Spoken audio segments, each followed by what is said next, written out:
Welcome back to the Dahlia patch. In this video, we are going to go over everything you need to know on how to identify a hard frost and what to do with your dahlias after it comes. So stick around, let's check it out. One of the easiest indicators is frost on neighbors' roofs. A massive indicator that you've been hit by a hard frost is when you come outside in the morning, you're gonna notice your leaves are all covered in ice. So here you can see a leaf in the sun thawing out with ice actually on the leaf. So when this leaf warms up, as you can see, it's warming up in my hands, it will just go to mush. It will have no more strength left in it, and it will be dead. Probably the most obvious sign is when you come out in the morning, you're gonna notice there's ice, literal ice on all your blooms. These things will not bounce back, so every single bloom in your garden is dead. As the sun rises and it gets on your plants in the morning, they're all just going to start to go like this. That is another sign you've had a hard frost. If this is what your leaves look like, they will not be bouncing back. You have been hard frosted. If you woke up and this is the state of your blooms, they will not be coming back. Here in colder climates like Ontario, Canada, dahlia growers like myself wait for something called a killing frost, which comes and basically just kills all your plants and gives you the sign that it's time to dig up and remove all your tubers. That process ends up looking like cutting down your plants, digging up your tubers, washing them, dividing them, and storing them away for the winter, and so that next year we can plant even more. One tuber in the ground can actually expand to 20 tubers if you're lucky.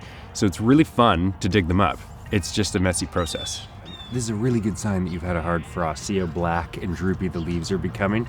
They're just gonna get droopier and droopier, and the plant's gonna get darker and darker as the morning goes. Look at this. This is a fully frosted poo bloom.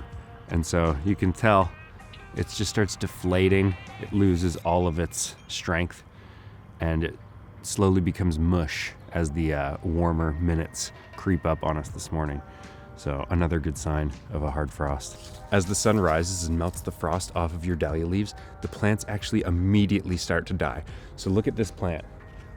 This leaf, it's leaking like brown juice because it's immediately just expelling all of its leftover nutrients, all of its leftover juices. It's saying, I'm done. It's gonna dry out and it's gonna die.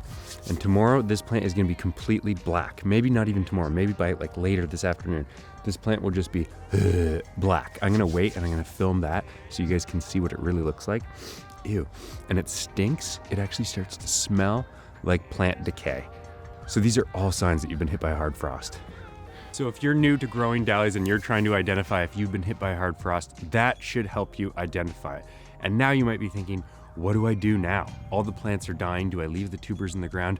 No, I have another video on that. So click over here to this video and watch the process on how to dig, wash, divide, and store. Those are 4 things that have to happen if you live in a climate like this where you get hard frosts and it goes into winter mode. So follow the steps. It's pretty easy, but it is time consuming. Thanks for watching, guys. See you in the next video.